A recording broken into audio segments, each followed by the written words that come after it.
오늘 하나님께서 우리에게 주신 말씀은 누가복음서 17장 11절에서 19절의 말씀입니다. 누가복음 17장 11절에서 19절의 말씀을 제가 봉독하여 올리겠습니다. 예수께서 예루살렘으로 가실 때 사마리아와 갈릴리 사이로 지나가시다가 한 마을에 들어가시니 나병 환자 10명이 예수를 만나 멀리 서서 소리를 높여 이르되 예수 선생님이여 우리를 불쌍히 여기소서 하거늘 보시고 이르시되 가서 제사장들에게 너희 몸을 보이라 하셨더니 그들이 가다가 깨끗함을 받은지라. 그 중에 한 사람이 자기가 나은 것을 보고 큰 소리로 하나님께 영광을 돌리며 돌아와 예수의 발 아래에 엎드려 감사하니 그는 사마리아 사람이라.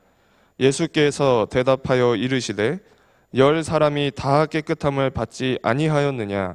그 9은 어디 있느냐? 이 이방인 외에는 하나님께 영광을 돌리러 돌아온 자가 없느냐 하시고 그에게 이르시되 일어나 가라 내 믿음이 너를 구원하였느니라 하시더라. 아멘. 이 시간 신장근 담임 목사님께서 감사하지 않는 자라는 제목으로 말씀을 전하시겠습니다. 네, 오늘 그 설교 제목이 감사할 줄 아는 한 사람입니다. 사람만이 감사를 하는 것은 아닙니다. 동물들도 키우다 보면 자기를 아끼고 사랑해주는 그 대상에게 감사할 줄 알기 때문입니다. 그런데 사람은 여러 동식물들 가운데서 감사를 모를 때 비난을 받는 유일한 존재입니다. 링컨 대통령 당시에 하버드 대학을 졸업하고 월든이라고 하는 호숫가에서 은둔의 생활을 살아갔던 미국의 작가이자 사상가인 헨리 데이비스 소로우는 나는 내가 나인 것과 내가 가진 것에 대해 감사한다. 나의 감사는 영원하다라고 하는 말을 남겼습니다.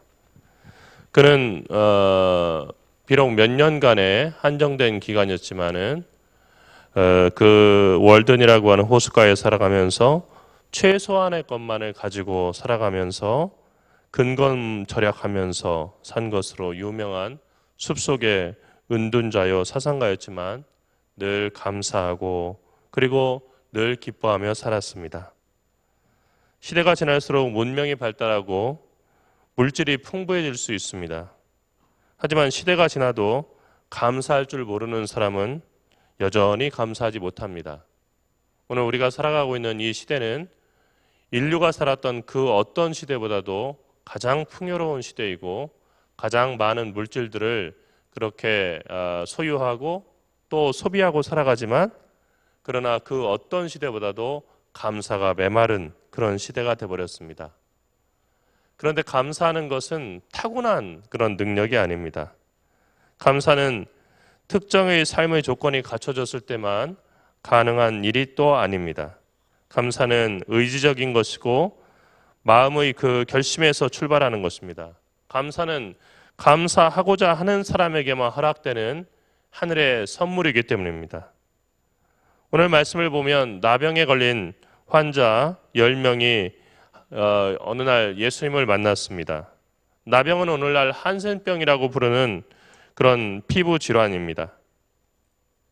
예수님 당시 나병은 천형, 즉 하늘의 벌로 여겨져서 나병에 걸린 환자가 근처에 오면 사람들은 돌을 던져서 그 나병 환자가 근처에 오지 못하도록 했습니다. 그 돌을 던지는 과정에서 나병 환자가 죽더라도 사람들은 살인이라고 보질 않았습니다.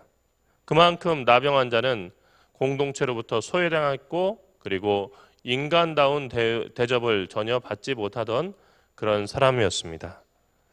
구약의 레위기에도 나병과 관련된 위생법이 등장하는 것을 보면 고대 근동에서도 이 나병이라고 하는 것은 매우 치명적이고 위험한 병으로 여겨졌다는 것을 알 수가 있습니다. 그런데 그런 나병에 걸린 환자 10명이 예수님께 다가온 것입니다. 사실 그들은 예수님께 가까이 오지는 못하고 멀리 서서 소리를 높여서 예수 선생님이여 우리를 불쌍히 여기소서라고 그렇게 외쳤습니다. 예수님께서 이들 나병 환자들을 보시고 가서 제사장들에게 너희 몸을 보이라라고 말씀하셨습니다. 다른 환자들을 볼 때 그 환자들을 도우실 때는 진흙을 이겨서 눈에 발라주시기도 했고 또 안수하시기도 했고 또 가까이 가셔서 대화를 나누기도 하셨지만 가서 제사장들에게 너희 몸을 보이라라고 하는 말만 하셨습니다. 이 말씀은 단순히 제사장을 만나서 우리가 이렇게 병들었습니다 하고 아픈 몸을 보이라고 하는 뜻이 아니었습니다. 이 당시에 유대인 제사장은 공중보건의의 역할을 함께 겸임했습니다. 즉 나병에 걸린 환자에 대해서 진단하고 이 나병의 정도가 이 사람이 확실히 나병에 걸렸는지 아닌지를 갖다가 확진하는 역할도 했고 또 나병 환자가 다 나을 경우에 이 사람이 이제는 나병에 다 나았습니다. 가정으로 그리고 사회로 다시 돌아가서 살아도 괜찮습니다 하는 그런 완치 판정을 내리는 것도 바로 제사장의 그 몫이었습니다. 그런데 나병에 걸린 환자와 접촉하면 제사장이 부정해져서 며칠 동안 제사를 드리지 못하기 때문에 나병 환자가 허락이 없이 제사장 곁에 가는 것은 매우 큰 비난과 더불어서 처벌을 받을 수 있는 그런 일이었습니다. 그런데 이런 것을 다 아시는 예수님께서 왜 나병 환자들을 제사장에게 보내셨을까요? 그것은 믿음을 보시고 낫게 하시기 위해서였습니다. 복음서에서 예수님은 많은 환자들의 다양한 병을 다 고치셨습니다. 심지어 나사로와 같이 죽은 사람도 다시 살리신 것이 예수님의 능력이었습니다. 하지만 예수님께서 사람들이 믿지 않은 곳에서는 아무런 능력도 행할 수 없었다라고 하는 기록이 있는 것을 보게 되면 사람들의 믿음이 없는 곳에서는 예수님도 치유하지 않으셨다는 것을 알 수가 있습니다. 예수님은 나병 환자의 외침에 응답하시기를 원하셨습니다. 예수님은 나병 환자들을 고치시기를 원하셨습니다. 그래서 그 모든 그 나병 환자들, 그 10명들에게 제사장에게 가서 너희 몸을 보이라고 말씀하신 것입니다. 10명의 나병 환자들은 모두 예수님의 그 말씀 한마디를 듣고 곧바로 제사장에게로 갔습니다. 그러니까 그렇게 가는 길 도중에 자기들의 몸이 깨끗해졌다는 것을 발견했습니다. 그러니까 제사장에게 보이기도 전에 자기들의 몸이 완전히 회복된 것을 발견한 것입니다. 그런데 이런 그 놀라운 일을 겪고 나서 10명의 그 환자 가운데서 단 한 명만이 예수님께 돌아와서 큰 소리로 하나님께 영광을 돌리며 예수님의 발 앞에 엎드려져서 감사를 드렸다라고 성경은 얘기합니다. 16절의 말씀에서 그 환자는 사마리아 사람이라고 밝히고 있는 것을 보게 됩니다. 10명의 나병 환자가 다 고침을 받았는데 단 한 명만 예수님 앞에 와서 하나님께 경배하며 예수님께 감사했는데 그 사람은 하필 사마리아 사람이었다는 얘기입니다. 여러분, 여기서 사마리아 사람이라고 하는 것은 유대를 보게 되면은, 유대 그 지도를 보게 되면은 그 사마리아라고 하는 그 산악 지역이 있는데 지금도 우리가 이스라엘 성지 순례를 가면 사마리아 사람들, 사마리아라고 하는 그 지역이 있습니다. 여기에는 이 사람들은 사마리아 오경이라고 해서 모세 오경과는 약간의 그 변형이 있는 그 오경을 갖다가 자기들만의 그 오경을 갖다 읽고 자기들만의 그리심산에서, 예루살렘이 아닌 그리심산에서의 제사를 드립니다. 그런데 왜 이렇게 됐냐 하면 이들이 정말 그 나라를 빼앗겼을 때, 아시리아에게 나라를 빼앗기고 또 그 바벨론 그 포로기에 이스라엘이 들어갔을 때 이 아시리아의 혼혈 정책으로 인해서 이 사람들이 순수한 유대 혈통을 갖다가 유지하지 못하고 혼혈 민족이 되었다 하는 얘기입니다. 그러니까 이 사람들은 순수 혈통을 갖다가 자랑하고 중요하게 생각하는 유대인들로부터 죄인 취급을 받고 변절자 취급을 받았던 것입니다. 복음서에서도 사마리아 사람이다라고 하는 그 표현은 단순히 어느 지역의 사람이다를 말하기보다는 그 사람이 곧 죄인이다라고 하는 뜻으로 사용되는 것이 아주 흔한 일입니다. 유대인들은 사마리아인들이 사는 지역뿐만 아니라 사마리아 사람이라고 하는 것, 이 사실만으로도 비난받고 차별을 당하는 것이 당연하다라고 생각했습니다. 그런데 10명의 그 치유받은 문둥병 환자, 나병 환자 가운데서 유일하게 예수님께 찾아와서 고쳐주신 것에 대해서 감사를 표현한 사람이 바로 사마리아 사람이었다는 것입니다. 이 기록은 매우 중요한 사실을 우리에게 전달합니다. 그것은 똑같이 고침을 받고도 9명의 유대인들은 감사하지 않은 채 각기 제 길로 갔지만 한 명의 사마리아 사람들은 유대인들이 생각할 때 하나님의 말씀대로 살아가지도 않고 변절자이며, 그리고 그들은 매우 깨끗하지 못한 사람이라고 생각을 했는데 유일하게 예수님께 돌아와서 예수님께서 고쳐주신 은혜에 감사하며 하나님께 영광을 돌렸다는 것입니다. 그러니까 10명의 나병 환자 가운데서 사람다운 사람, 그리고 사람다운 그런 일을 한 유일한 사람은 바로 이 사마리아 사람뿐이었다 하는 것이 오늘 성경의 메시지입니다. 예수님은 다시 돌아온 사마리아 출신 나병 환자에게 물으셨습니다. 10사람이 다 고침을 받지 않았느냐? 분명히 10명이 다 고침을 받았을 텐데 나머지 9은 어디 있느냐? 이 이방인 외에는 하나님께 영광을 돌리러 온 사람이 없느냐라고 물으셨습니다. 우리 속담에 화장실 들어갈 때와 나올 때 마음이 다르다라고 하는 그런 말이 있습니다. 자기가 급할 때는 정말로 간절하게 그리고 간곡하게 매달리다가 문제가 해결되고 나면은 얼굴을 바꾸고 그리고 태도를 바꾼다 하는 얘기입니다. 예수님께 고침받은 나병 환자 중에 사마리아 출신 나병 환자를 제외한 10명의 마음이 이와 같았다 하는 것입니다.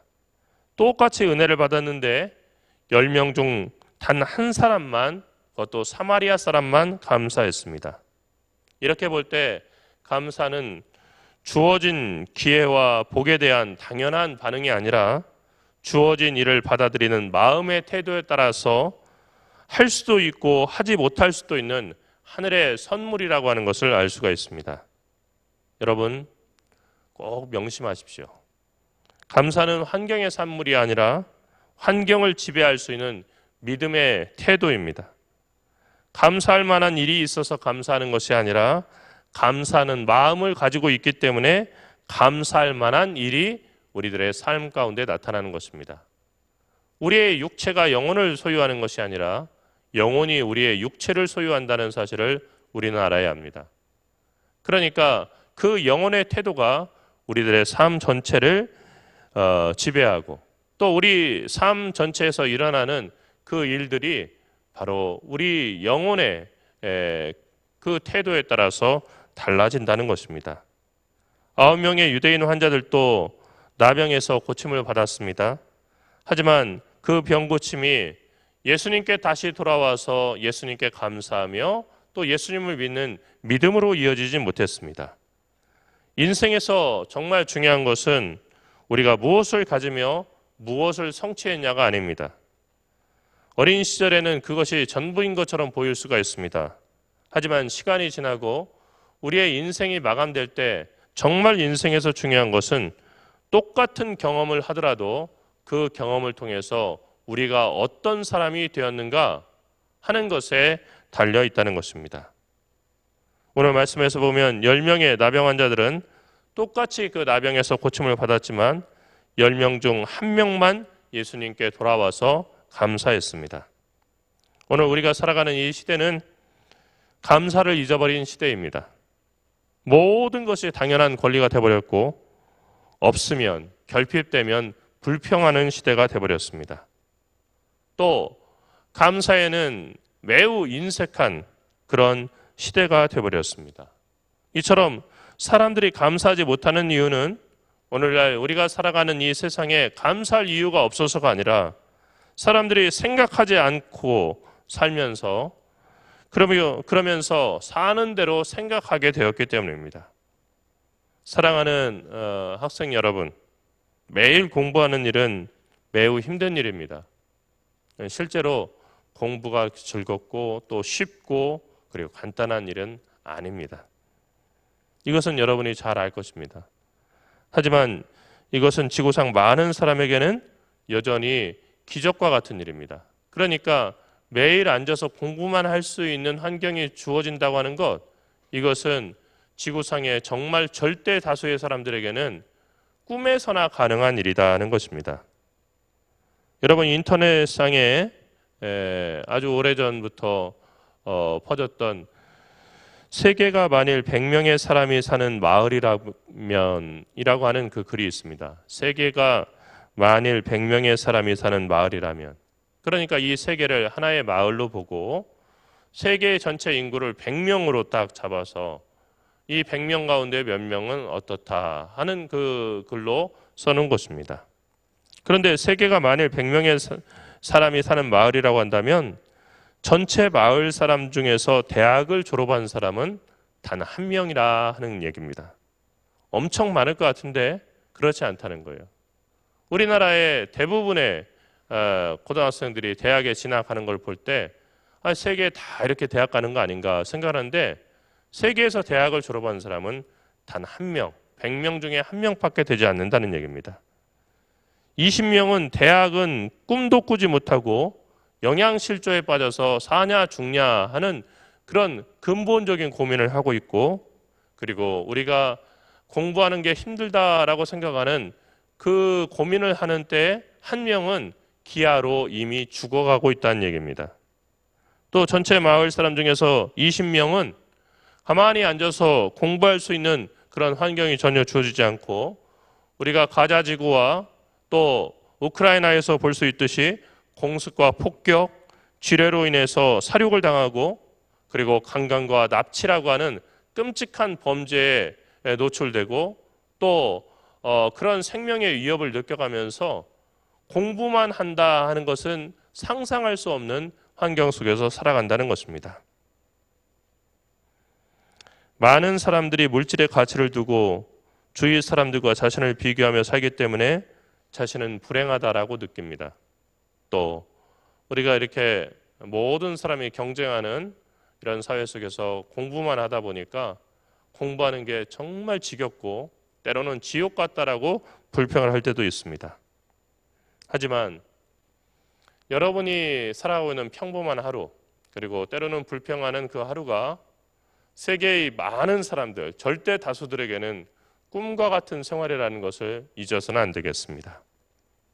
행복이라고 하는 것은 많은 것을 소유하고 소비하는 데 있는 것이 아니라 인간과 공동체, 자연, 그리고 더 나아가서 하나님과 조화로운 관계를 이루는 데에 있는 것입니다. 한 해의 절반을 지나서 하나님께 지나온 6개월을 감사하는 맥주 감사주일이 바로 오늘입니다. 여러분은 지금 어디에 있습니까? 똑같은 6개월을 지나왔지만 가던 길을 돌이켜서 감사를 표현하러 예수님께 온 그 한 사람 곁입니까? 아니면 감사를 잊은 채 가던 길을 계속 갔던 9명의 사람들 그 곁입니까? 우리는 똑같은 일을 경험하지만, 그리고 똑같은 장소에서 똑같은 일을 하지만 똑같은 결과를 얻는 것은 아닙니다.